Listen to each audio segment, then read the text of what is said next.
Good morning. Welcome to Grandma's Table. I've had a visitor for the past several breakfasts. You don't need to show your face. And so I haven't been around, but I've still been here and just taking care of family and life and myself. And I'm just wondering, what are you doing to take care of you? Last night I had a moment. 2 nights in a row, actually. So Tuesday I had choir, and on the way home from choir, um, Jimmy wanted an ice cream from McDonald's of McFlurry. So I thought, okay, no problem. And I'm like, I'll go through the drive-through. I'll get myself a flurry. I'll get him a flurry, whatever. And then as I'm driving, I'm thinking, it is 9:30 at night. I do not need a flurry. Not right now. Not with the way my body is right now. I do not need a flurry. Yeah, but why not? You've worked really hard, blah, blah, blah. And then, no, you don't get to bring back the reward mentality that food is a reward. Nope, food is fuel and you don't need an ice cream.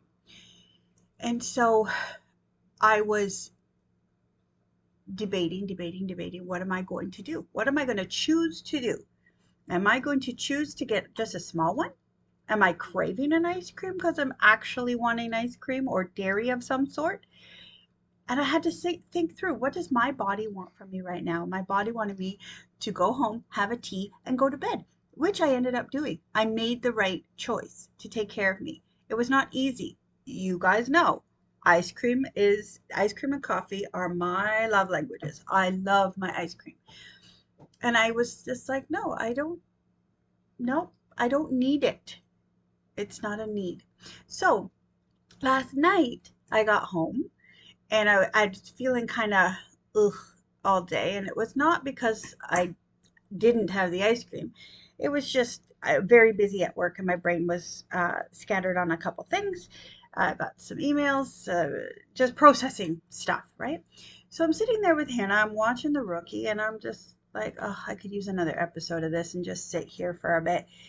But she turns around and she's like, Mom, you look frustrated. Are you frustrated with what's happening on the show? And I'm like, no, I'm frustrated because I know the show is ending and I need to turn it off and I need to go for a run. And she's like, oh, okay, then go for a run. Like, just nah. It's like, yeah, I know, but I don't want to. I don't want to in my head. And she goes, well, whatever. Right. And it was just so matter of fact, whatever. And I was like, nope, I'm going to go for a run. So I went and put on my run clothes, I put on my shoes, and I got myself out the door for a run. It was not going to be a time winner, it was not going to be a PB, but I went for a 5K run. I called it a lazy 5K because it was just run. Enjoy the music, enjoy the weather, enjoy meeting the puppies on the street that I meet when I run and I walk. And I'm glad I went. I knew I'd be glad once it was over. Just one moment, please. But sometimes self-care means doing the hard things, doing the thing when you don't want to do it. So my question is, how are you self-caring today? Are you making sure you get up out of bed and have a shower? Sometimes that's all you can do. Sometimes you can't even get to the shower. But there are other times, or if you don't struggle with a mental health condition, which amazing, there's going to be other stressors in your life, but it's looking at them head on and being real with them and saying, I am going to do a little bit more today than I thought I had the ability to do. And that is self-care. Doesn't mean you have to climb Mount Everest. It just means get something more done today than you thought you had the courage to do, because you are amazing and you are fearfully and wonderfully made. So be who you've been created to be. Did I even have coffee yet? I think I did.